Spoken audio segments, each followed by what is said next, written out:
안녕하십니까. 방금 소개받은 최병덕입니다. 반갑습니다. 네, 제가 오늘 말씀드릴 내용은요, 제가 세 번째 주제인데 여흔 장형광의 군주론입니다. 특별히 뭐 PPT 같은 것은 준비하지 않았습니다. 그리고 이 발표문이 예전에 제가 한번 쓴 논문을 이렇게 다시 재구성해 온 것입니다. 제가 이걸 다시 발표하려고 읽어보니까 제가 일부 수정했는데 약간 오탈자도 있고 해가 좀 죄송스럽게 생각합니다. 자료는 되게 가셔서 천천히 읽어보시면 됩니다. 네. 제가 한 10여 년 전에 여흔 장형광 선생님에 대해서 공부를 처음 시작했습니다. 박사학위 받고 꽤 지난 시기인데 그때 제가 이렇게 잘 모르니까 자료를 많이 읽어봤겠죠. 발표된 논문들. 그때 우리 유건동 선생님이라든지 박상재 선생님이라든지 이 분들의 글을 읽고 제가 처음에 시작을 했습니다.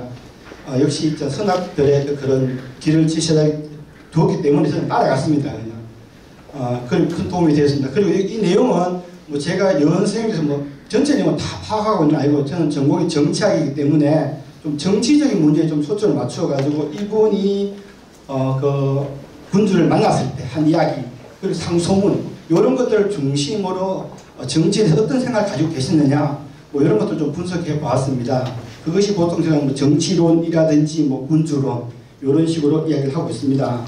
이게 오늘 자료집이 있지 않습니까? 받으셨죠?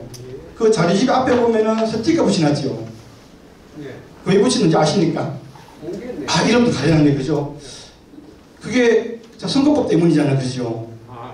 선거법에서 이게 공정선거의 제일이기 때문에 현직에 있는 사람들이 이렇게 어디 자료집에 사진을 싣고 이름을 실으면 안 돼요. 옛날에는 그런 게 없었는데 어느 순간 선거법에서 만들어졌습니다. 자, 이렇게 제도를 만들면 우리는 좋은 정치를 할 수 있을까요? 그거 가린다고 좀 정치가 좋아질까요? 선거가 공정해질까요? 우리 저기 국민시장 누군지 다 알고 있는데, 그죠? 이 행사할 때 거기서 후원을 하는데 이름을 싣지 말아야 될까요? 그건 아니겠죠, 그죠? 과연 우리는 이렇게 늘 자꾸 현대사회에서는 좋은 제도를 자꾸 만들어서 뭔가 규칙을 만들고 사람을 기본 신뢰할 수 없기 때문에 누구에게나 적용되는 규칙을 만들어서 그걸 통해서 움직이게 된다면 뭔가 좋은 결과를 가져올 거라고 생각하고 있습니다. 상당히 맞는 이야기지만 반드시 정치가 그런 것은 아닙니다. 그죠? 왜냐하면 제도라는 것이 모든 것을 다 규정할 수가 없습니다. 그리고 사실 좋은 제도는 대충 규정해놔야 됩니다. 왜냐하면 그래야 자꾸 해석을 하고 상황에 따라서 이렇게 적용을 시키는 거죠. 꼼꼼하게 적어놔버리면 상황이 바뀌어버리면 아무짝에 쓸모가 없죠. 소위 말하는 아노미 상태라고 불리는 무규범 상태. 규칙은 있는데 그 규칙이 적용되지 않기 때문에 별로 의미가 없는 그런 상태가 될 수 있다고 할 수 있겠습니다. 그렇다면 정치에서 중요한 것은 물론 제도가 중요하겠지만 그 정치를 담당하고 있는 사람들이 중요하지 않을까요? 앞서 여러 선생님들께서 말씀하신 이 도덕의 중요성. 이게 이 소위 유학에서 말하는 정치론이라고 할 수 있을 것이고 우리 연 선생 역시 그 당시에 이제 유학자셨으니까 당연히 그 문제에 관심을 가졌을 겁니다. 그죠? 바로 그 문제를 제가 여기서 좀 살펴봤습니다. 제가 이제 공부하고 알았던 내용을 정리해 놓은 것입니다. 그러면 제가 준비한 발표문 좀 보면서 왜냐하면 머리가 좋으면 안 보고 이렇게 쭉 가면 잘 가는데 이거 없으면 이제 가다가 한쪽에 푹 빠져가지고 다른 길로 세워버릴 가능성이 매우 높기 때문에 준비된 거를 좀 보면서 말씀드리겠습니다. 소롱도군에서 제가 이거 왜 하는가 좀 적어놨습니다. 지금 이제 내년에 3월 달에 제20대 대통령 선거가 있습니다. 다들 알고 계십니다. 그죠? 지금 양대 후보가 굉장히 치열한 경쟁을 벌이고 있습니다. 이 둘 사이가 경쟁이 얼마나 치열한지 잘 모르겠지만 우리는 늘 신문을 통해서 뉴스를 보고 여론조사를 추이를 봅니다. 그죠? 누구에 대한 지지가 높구나 낮구나. 그리고 이것이 자꾸 바뀌고 있다는 걸 보게 된다는 이야기입니다. 바로 그 속에서 할 때 이런 과정 속에서 보니까 줄 한 이야기가 이제 후보자에 대한 검증입니다. 과연 이 사람이 대통령으로서 역할을 잘 할 수 있을까? 이게 아마 중점일 것이고 거기에는 이렇게 두 가지가 이제 중심 주제라고 할 수 있을 것입니다. 한 가지는 통치 능력이겠죠. 대통령이 됐을 때 과연 정치를 잘 할 수 있을 것인가? 이런 이야기고 또 한 개는 과연 이 사람이 괜찮은 사람인가? 도덕성의 문제라고 할 수 있겠습니다. 통치 능력, 정치적 능력은 지금 정권 교체라든지 뭐 정권 재창출 이런 말들로 이제 전개되고 있는 지금 정부에 대한 그런 평가 그리고 이후에 대통령이 되었을 때 어떤 정책을 추진할 것인가, 이런 비전에 대한 것이 중심이라면, 도덕성은 보니까 이 사람이 지금까지 어떠한 삶을 살아왔는가, 이 과거에 대한, 과거의 행위에 대한 해고적 평가, 옛날에 어떻게 했으니까 그런 사람이니까 좀 잘할 것 같아, 아니면 못할 것 같아, 이런 생각을 가질 수 있다라고 할 수 있겠습니다. 우리가 이렇게 이런 문제를 가지고 논쟁을 벌인 이유는 아마 좀 좋은 통치자를 선택하고 싶은, 그래서 좀 발전된 나라에서 살고 싶은, 아마 그런 어떤 열망의 표현이라고 할 수 있지 않을까라고 생각됩니다. 뭐 어느 사회나 사실 지도자가 어떤 사람이냐, 이것은 체제가 발전하느냐 망하느냐 이런 데 결정적인 영향을 미친다라고 볼 수 있을 것입니다. 우리가 뉴스를 통해 지난번에 미국 대통령이었던 트럼프, 그러니까 미국 사회를 뭐 잘 이끌었지 않습니까? 어떻게 생각하면은, 왜냐하면 망하고 잘 갔으니까. 근데 재선에 실패하고 또 많은 사람들이 비판을 하겠습니다. 너무 미국 중심주의를 갖고 오히려 미국의 위상을 떨어뜨리지 않았느냐, 이런 평가를 또 받기도 합니다. 바로 그 속에서 미국이라는 나라가 왜 자꾸 점점 위상이 떨어지고 있는가, 탈냉전 시대에 중국이 부상하고 있기 때문이라고도 볼 수 있겠지만, 미국 사회 자체가 좋은 지도자를 뽑지 못했기 때문에 좀 약화되고 있지 않나, 이런 생각을 가질 수 있습니다. 그렇다면 역시 우리는 우리나라를 좀 안정적으로 발전시켜 나가기 위해서는 좋은 지도자를 선택해야 되지 않겠냐.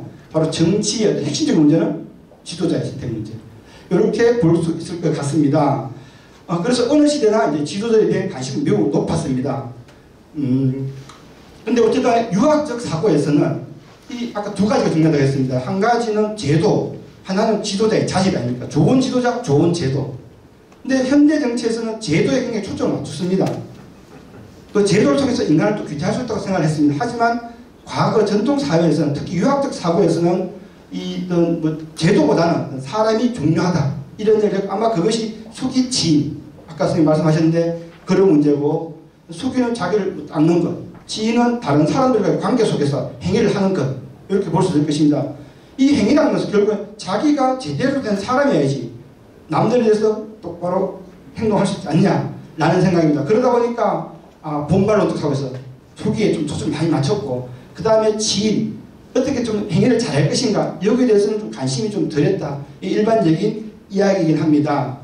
바로 여기서 수기가 중요하니까 어떻게 하면 이 지도자의 자질을 향상시킬 것인가, 이런 문제에 좀 관심을 많이 가졌다라는 것이고요. 바로 그 핵심은 군주의 도덕성을 향상시키는 것, 이렇게 볼 수 있을 것입니다. 사실 이제 유학에서 이제 가장 이상적인 정치는 천인합일, 이렇게 얘기합니다. 그래서 성인이 통치자가 되어서 나라를 다스리면 제일 좋습니다. 그래서 근데 사실 성인이라는 것은 수기를 완성한 사람, 이렇게 볼 수 있을 것입니다. 그런데 이미 조선시대에는 왕이 될 사람은 정해져 있습니다. 태어나면서부터. 그렇죠. 근데 이 사람이 자질이 훌륭할 수도 있고 그렇지 않을 수도 있겠죠. 바로 그 속에서 원래 이상적으로 한다면, 우리가 소위 말하는 이제 유학적 이상을 채우는 성인이라면 그 성인으로부터 도가 전수되니까 보통이 전수된다. 그리고 국가의 군주가 정치를 이어가려면 왕통이 계승된다, 이렇게 볼 수 있겠는데, 이 둘이가 일치하면 제일 좋겠지만 그렇지 않은 상황이라는 것이죠. 그리고 어쨌든 이 도덕, 유학 뭐 이런 것도 하나의 이상입니다. 근데 정치는 현실입니다. 우리가 아무리 훌륭한 사람이 군주를 만들고 싶다고 하더라도 이미 조건이 그는 군주가 될 수 있는 조건이 아닙니다. 그죠? 그렇다면 가능한 방법은 혁명을 할 수 없습니다.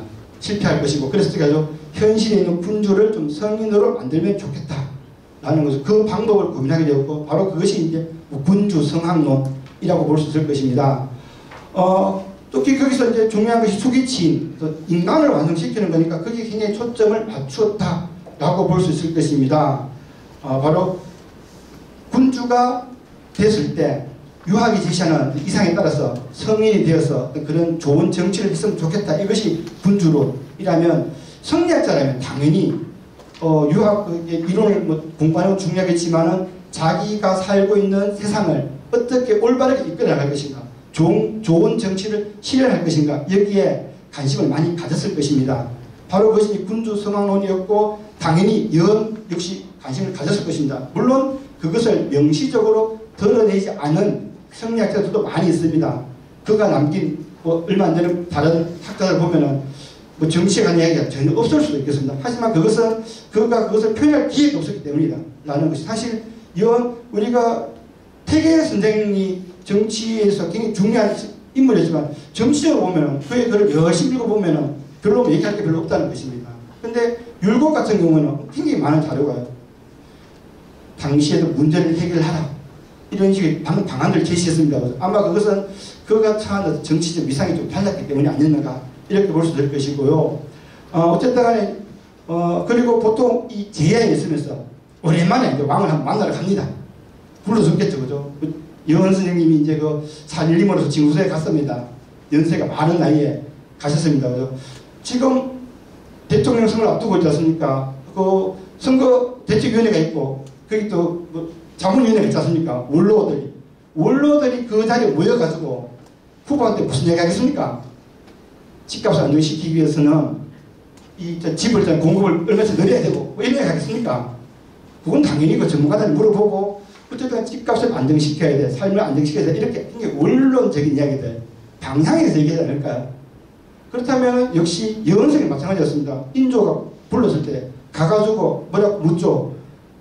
그러면 바로 하는 이야기가 그런 것은 여기 군경들 소위 이제 실무자들이 많으니까 거기 물어보시고 저한테는 민생을 안정시켜야 됩니다.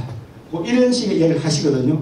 바로 그런 맥락에서 좀 정치에서 좀 바람직한 방향을 제시하려고 했고 그러기 위해서는 군주가 뭘 해야 되느냐 이런 얘기를 제시했습니다. 거기에 대해서 한번 말씀드릴 거고요. 제가 두 번째로 여흥 선생님의 그런 삶과 뭐 시대상에서 적어놨는데 두 번째 그것 좀 넘어가겠습니다. 왜냐하면 다른 분들이 이미 많이 말씀하셨고 여러분들 너무 잘 알고 계시니까요. 넘어가서 세 번째 절에 여흥 장형광의 군주론이라는 부분이 있습니다. 거기를 한번 잠깐 살펴보겠습니다. 어떤 말씀을 하셨는지 바로 군주의 지위, 어떤 지위를 가져야 되는가, 어떤 지위에 있는가, 역할은 무엇인가, 그리고 군주가 그런 지위에 맞게끔 행동하려면 어떤 학문을 해야 되는가, 그리고 통치에 임할 어떤 자세가 필요한가, 이렇게 그 이야기를 좀 나눠봤습니다. 첫 번째 군주의 지위에 관한 것입니다. 제가 마음대로 중간에 필요한 부분만 여기 써서 읽어가겠습니다. 여러분들은 들으시면 됩니다. 예, 안 보셔도 되고요. 나중에 집에 가서 한번 보시면 좋겠습니다. 유학적 관점에서 윤리, 도덕이 정치, 사회의 질서를 형성하고 유지해 나가는 데 중심 가지라고 할 수 있겠습니다. 바로 그런 규범적 질서를 확립하는 것이 정치의 주된 목표다 이렇게 얘기할 수 있을 것입니다. 그러므로 유학적 사고에서 정치라는 것은 우리가 사는 그런 권력관계 이런 것이 아니라 도덕적 교화 내지 덕화, 바로 도덕적 교화를 시키는 것이라고 이해할 수 있겠습니다. 그리고 그 목표는 통치자의 인격과 도덕적 가마력이라는 평화적이고 순리적인 방법을 통하여 인간의 순수한 본성이 그대로 발현되는 조화와 화합의 어떤 도덕적 공동체를 건설하는 것이다. 이렇게 볼 수 있을 것입니다. 조선시대의 정치에 관한 이야기를 보면 정교, 교화 이런 표현들이 많이 등장하고 바로 그것이 오늘날 우리가 말하는 정치와 똑같은 표현이라고 볼 수 있습니다. 바로 그렇기 때문에 이 지도자의 어떤 그런 역할이 굉장히 중요하다고 할 수 있습니다. 앞서 잠깐 언급했듯이 공동체 전체의 운명이 사실 지도자 한 사람의 그 지도에 좌우되어 있기 때문입니다. 그러므로 이제 최고의 정치가인 군주가 어떠한 자세로 정치를 하느냐 이것이 굉장히 중요하다 이렇게 볼 수 있을 것입니다. 그런 관심에서 조선시대에는 아까 말씀드린 것처럼 이제 군주의 인격을 완성하는 것이 군주 성학론으로 정립되었고 그 대표적인 것이 대개의 성학 집도 그리고 율곡의 성학 지표 이런 것들이라고 볼 수 있을 것인데요. 어쨌든 간에 바로 군주라는 것은 도덕 정치를 실현할 주체로서 그리고 신하로서 주변 사람들은 어떤 그 조언하는 사람은 당연히 그러한 역할을 잘 수행할 수 있도록 자질을 어떻게 함양할 것인가 여기에 이제 관심을 집중했다 이렇게 볼 수 있을 것입니다. 그러한 것들은 당시에 많은 성략자들이 하는 이야기였습니다. 천하의 모든 일은 군주에 근본하고 군주의 몸은 군주의 마음에 근본하고 있으며 군주의 마음이 올바르면 천하의 모든 일들이 올바르게 돌아갈 것이다. 아마 조선시대의 유학자라면 다들 이런 사고방식을 가지고 있었습니다. 그렇다면 바로 군주의 마음에 모든 것이 달려있으니까 어떻게 하면 이 마음을 올바르게 할 것인가 굉장히 초점을 맞추고 그런 언급을 많이 했다라고 볼 수 있겠습니다. 여건 역시 그런 생각을 가졌고 바로 군주 성황론의 관점에서 군주를 정치의 중심적 존재로 인식하면서 군주의 도덕적 수양과 그것을 통한 도덕적 정치의 실현을 당대의 군주에게 요청하였습니다. 여원수행 낭의 글을 잠깐 보면요 이렇게 되어 있습니다. 정치가 왜 필요한가? 라는 거죠. 바로 그것은 기본적으로 이제 도덕적 관점에서 정치를 이해하고 있음을 우리는 바로 직감할 수 있겠습니다. 그 인용문에 있는 제가 몇 페이지 자료 집은 말씀 못 드리겠고 제가 좀 따로 갖고 있어가지고 읽어보면은 당무 이전 상고 시대에는 세상이 질박하고 백성들이 순우하여 풍속이 도노하고 질박하여 성을 따르는 도를 행하는 사람이 아님이 없었다. 그런데 당우 이후로 내려와서는 세상이 순전하게 질박하지 못하고 백성들이 순전하게 순우하지 못하며 풍속이 순전하고 도노하지도 못하고 질박하지도 못하여 질박한 것이 점점 상실되고 순우한 것이 점점 흐려지며 도노한 것이 점점 박해지고 질박한 것이 점점 흩어져서 정치를 구비하지 않을 수가 없고 가르침을 밝히지 않을 수가 없었다. 풍속이 변화되었어. 사람들이 순수함을 잃게 되었어. 바로 뭔가 좀 새로운 질서를 부여해 줄 필요가 있다는 거죠. 그들의 본연의 모습을 살 수 있도록 교화를 시킬 필요가 있다. 바로 거기서 정치가 생겼다라고 볼 수 있을 것이고 이 사회를 좀 도덕적으로 좀 교화시키는 것이 정치의 목적이다. 이렇게 봤다고 할 수 있겠습니다. 어쨌든 군주라는 것은 앞에서 말한 천하사업이라든지 어떤 뭐 지극한 정치 이런 것을 수구해야 되는 존재로 봤습니다. 그러면서 군주를 한 마음으로 만 가지 기무에 응하고 한 몸으로 만백성 위에 군림하여 구중의 궁궐에 있으면서 사방의 넓은 나라를 다스리는 존재라는 사실은 제가 이렇게 여원생 문집을 읽어보면서 인용해왔지만 사실 이거는 다른 어떤 성략자들의 문집에도 잘 등장하는 문장입니다. 어쨌든 군주라는 것이 사실 궁궐에 있으면서 통치하고 있지만 사실 밖에 못 나갑니다. 그죠? 하지만 아무도 안 만나지만 모든 것을 다 알고 있는 존재라는 이야기입니다. 어쨌든 이제 그런 것이고 그러므로 군주에게 가장 중요한 것은 한 마음은 바로 왕의 한 마음은 바로 국가의 온갖 기무와 온갖 교화의 큰 근본입니다. 이고 조선과 사림의 근본은 모두 임금의 한 마음에 달려있고 임금의 몸은 실로 임금의 마음에 달려있으니 바로 스스로 반성함에 모든 것이 달려있다 라고 하면서 이제 그 군주가 올바른 마음가짐을 가진 자세를 가진 것이 굉장히 중요하다라고 했습니다. 물론 그것은 흔히 말하는 성과 경의 자세 뭐 이런 것들을 강조했다라고 볼 수 있을 것입니다. 어쨌든 바로 여원생은 군주는 정치의 중심이고 군주의 한 마음이 군주가 어떤 마음가짐을 가져왔냐가 정치의 어떤 향방을 좌우한다. 이렇게 보면서 군주의 마음을 올바르게 하는 것이 중요하다. 이렇게 하겠습니다. 그렇다면 이제 군주가 이제 마음을 올바르게 하는 걸 하기 위해서는 어쨌든 그 방법이 필요할 것이고, 그죠? 왜 그게 중요한가? 뭐 이런 얘기를 할 수 있을 것입니다. 바로 두 번째로 군주의 역할이라는 부분을 제가 적어놨고요. 거기서는 근거, 다른 모든 분들이 여원 선생님 얘기하면 등장하는 용어입니다. 근거. 거기에 대해서도 좀 적어두었습니다. 여원 선생님이 이렇게 얘기했습니다. 임금이 행하는 것은 한때의 법이 될 뿐만 아니라 후세에 본받는 바가 된다고 이야기를 했습니다. 그리고 왕은 세도주의이기 때문에 군주에게서 주어진 세상에서 도리의 가장 핵심은 군주라는 거예요. 그래서 가장 중요한 정치적 역할은 건국이라고 했는데 아까 모든 선생님들이 거기 되게 어려운 것이다 라고 했습니다. 저는 그냥 좀 쉽게 이해해야 되니까 표준을 세우는 것 이라고 했습니다. 그죠? 북극성 할 때 어쨌든 모든 별들이 돌 때 기준점이 되는 거죠. 모든 행위를 할 때 어떤 기준이 필요합니다. 돌기 위해서는 우리가 거리를 재기 위해서는 출발적 단위가 필요합니다. 이라도 표준이 있어야 거기에 비추어서 제도할 수 있지 않냐라는 것이고 그 다음에 왕이 어떤 원칙을 세우냐, 표준을 세우냐에 따라서 신하들이 움직여 나갈 것이고 정치가 행해질 것입니다. 바로 거기서 그런 중심을 잡는 역할, 표준을 세우는 역할로 이해하는 것이 좀 쉽지 않겠냐라는 생각이었습니다. 그래서 보면은 인용문입니다. 이 도입표, 표준, 근극의 이제 극. 이 말은 바로 임금이 한번 정하여 바꾸지 말고 반드시 극진해야 할 것이라고 하십니다. 바로 임금이 한번 정해가지고 끝까지 지켜나가는 게 바로 그게 극이다. 극을 세우는 것이다. 이렇게 표현했습니다. 그리고 임금이 극을 세우게 되면 신하와 백성에게 도가 있고 훌륭한 행실이 있고 지킴이 있다라는 표현을 했습니다. 바로 모든 모범이 되는 표준, 그걸 통해서 다른 사람이 따라한다는 거죠. 그게 바로 군주의 역할이다.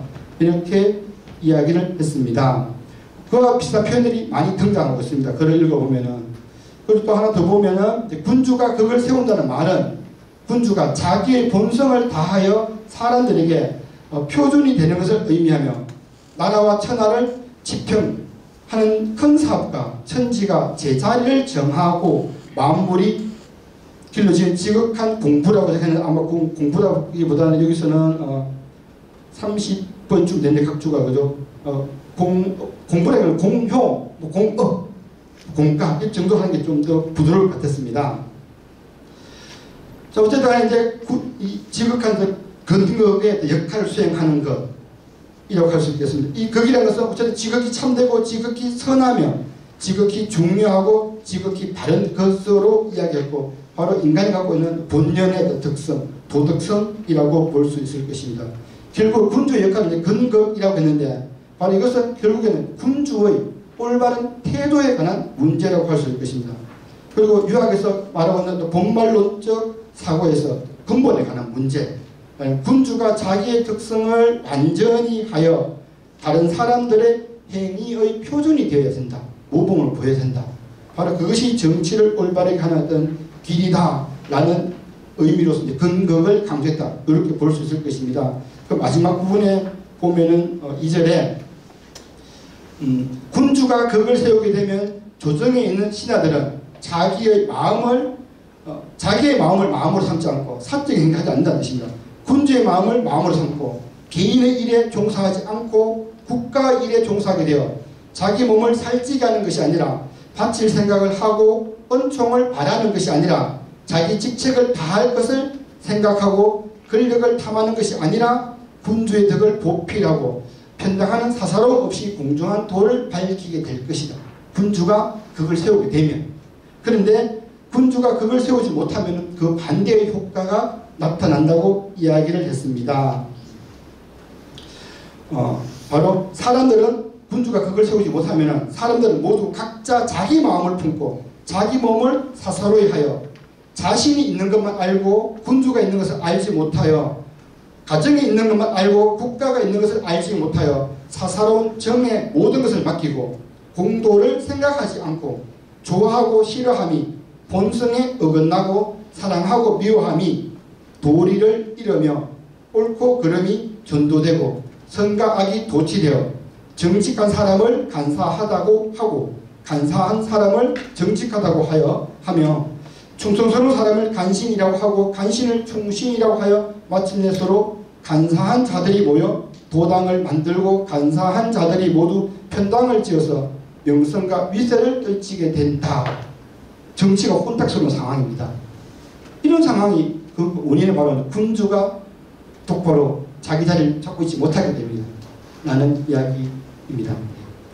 바로 여은생은 군주가 중심이 되어서 정치의 표준, 정치의 방향 이런 것들을 어떻게 세우냐에 따라서 정치가 이제 제대로 되느냐 안 되느냐 결정된다라고 하면서 바로 군주의 역할은 이제 근거, 표준을 잡는 것이다. 이렇게 이야기를 했습니다. 그렇다면 이제 군주가 자기 마음을 다스려서 표준을 세워야 되는데 그럼 어떻게 자기 수양을 할 것인가, 공부를 할 것인가, 그런 인물이 될 것인가 이런 문제가 있을 것입니다. 바로 군주의 학문이고요. 어쨌든 초기 진학에서 자기를 수양하는 학문은 가장 기본적인 지도자의 자질이라고 볼 수 있을 것입니다.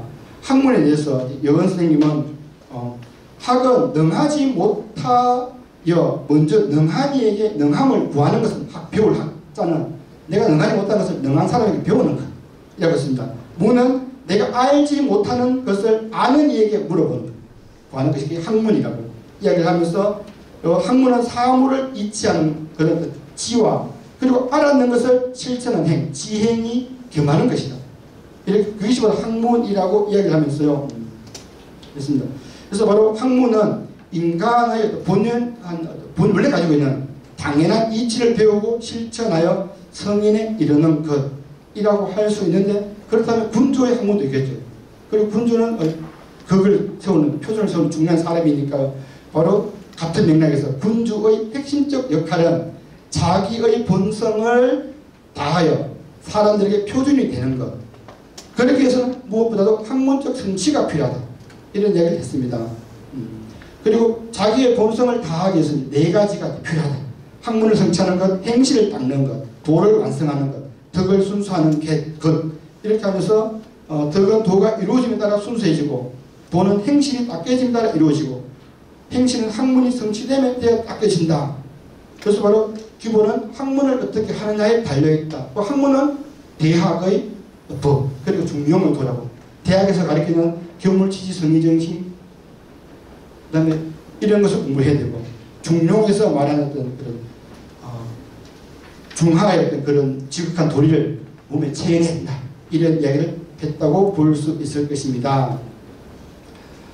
어쨌든 정리하면 이제 여헌은 이제 군주의 학문과 도덕적 성취가 바로 올바른 정치를 이끌 수 있는 핵심적 관건이라고 생각을 했습니다. 바로 이것은 당시의 조선시대의 성리학자 태계나 율곡이 모두 이야기한 것입니다.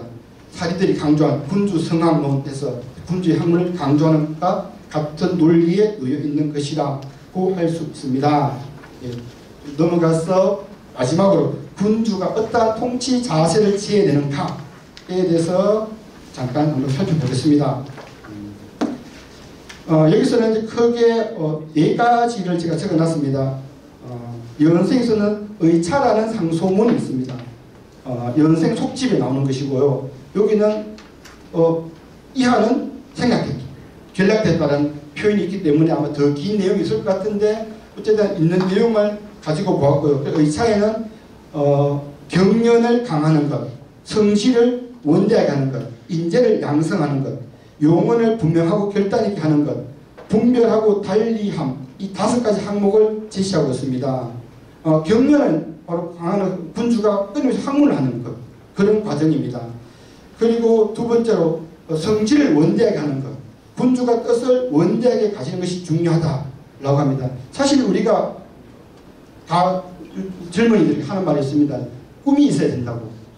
목표가 있어야 된다고. 왜냐하면 목표를 높게 잡으면 막 쫓아가다 보면 못 가도 반은 가지만 낮으면 못 가면 그 반의 반밖에 못 가는 거죠. 그래서 꿈을 좀 크게 가질 필요가 있다라고 하는 것과 비슷한 맥락에서 이 뜻이라는 것이 사업의 바탕이며 사업의 기둥이라는 거죠. 그래서 뜻의 작음과 큼, 가까움과 멀모로 말미암아 성취하는 사업도 작아질 수도 있고 커질 수도 있다라고 합니다. 그래서 바로 이제 뜻을 좀 크게 가질 필요가 있다라는 이야기였습니다. 뜻이 낮으면 도가 낮아지고, 도가 낮아지면 정치가 낮아지고, 정치가 낮아지면은 사업이 낮아지고, 사업이 낮아지면 백성들의 마음이 복종하지 않고, 백성들의 마음이 복종하지 않으면 이웃 나라가 두려워하지 않으면 천지와 귀신도 도와주지 않는다. 라고 하면서 바로 왕이 원대한 뜻을 세워서 정치를 해나갈 때 이 모든 것이 협화해서 좋은 정치를 이룩할 수 있다 라고 이야기를 했습니다. 그 다음에 두 번째는 신하들을 신뢰하고 인재를 양성하기 위해서 노력해야 된다 이런 말이었습니다.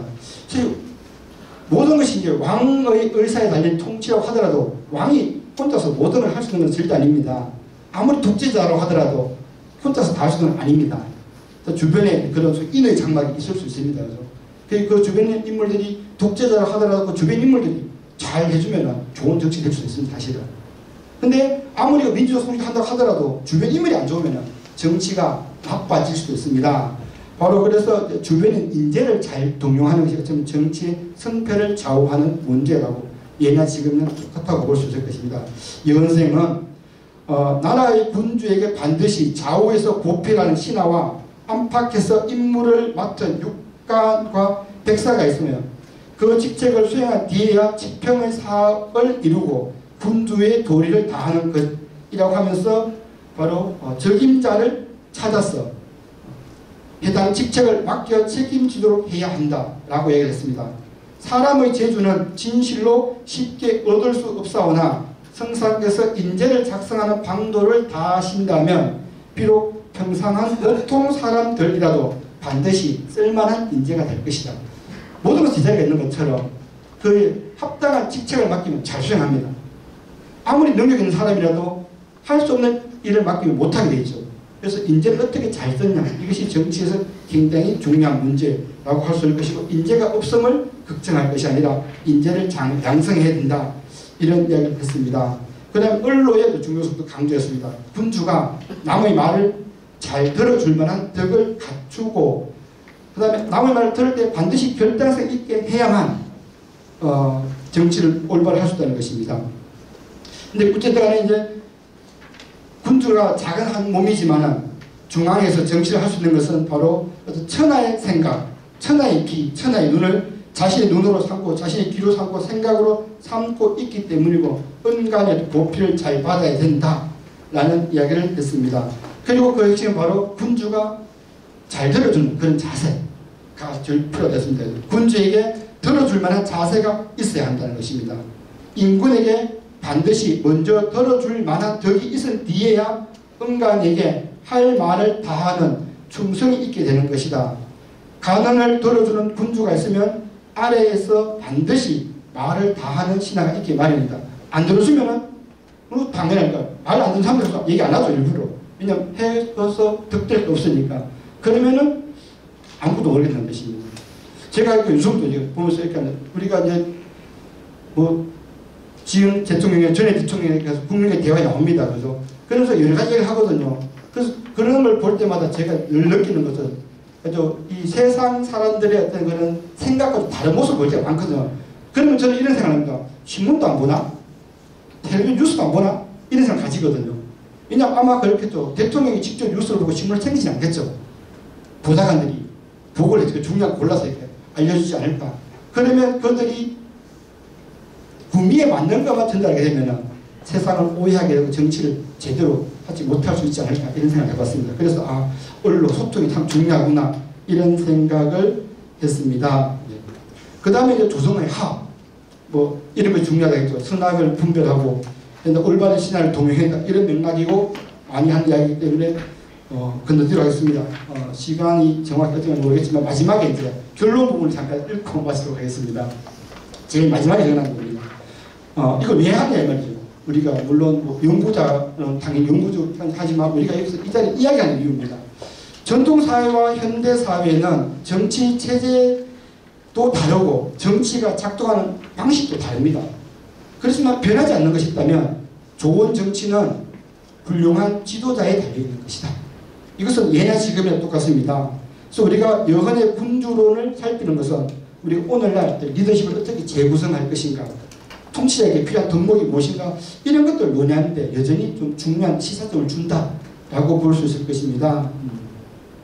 오늘날 우리는 어떤 합법적인 어떤 근위에 의해서 제도에 의해서 정치가 작동되고 있지만 그 속에서 비록 합법적 권위를 획득했다 하더라도 지도자가 어떤 성향을 가지고 있느냐, 어떠한 자질을 가지고 있느냐에 따라서 정치의 방향이 달라지는 것을 볼 수 있겠습니다. 그렇다면 우리가 제도를 잘 구축하고 좋은 법을 만드는 것도 중요하겠지만 여전히 이 도덕성을 함양하는 것들, 통치자에게 좀 그 비전을 가질 수 있도록, 그 다음에 덕성을 가지도록 하는 것들이 여전히 중요하다라고 할 수 있을 것입니다. 바로 통치자가 어떤 국정 철학을 가지고 정치를 이끄느냐, 이런 것이 굉장히 중요하다라고 볼 수 있을 것입니다. 바로 그것은 바로 그 속에서 오늘날 대통령, 왜냐하면 군주, 지금 대통령이 하더라도 있지 않습니까? 모든 업무를 다 할 수 없습니다. 너무 복잡하니까. 근데 정말 중요한 것은 뭡니까? 어떠한 국정 철학을 가지고 이 나라를 이끌어낼 것인가, 그 방향을 제시하는 것이 중요할 것입니다. 바로 그것이 여은생이 말하는 근거, 그걸 세우는 것. 표준이 되는 것이 아닐까라는 생각을 해보았습니다. 그렇다면 우리가 여언의 군주론 이런 것들을 좀 더 깊이 있게 좀 탐구해 볼 필요가 있지 않느냐, 되새겨 볼 필요가 있지 않는가 하는 생각을 하게 되었습니다. 네, 감사합니다. 이상으로 제 발표 마치겠습니다.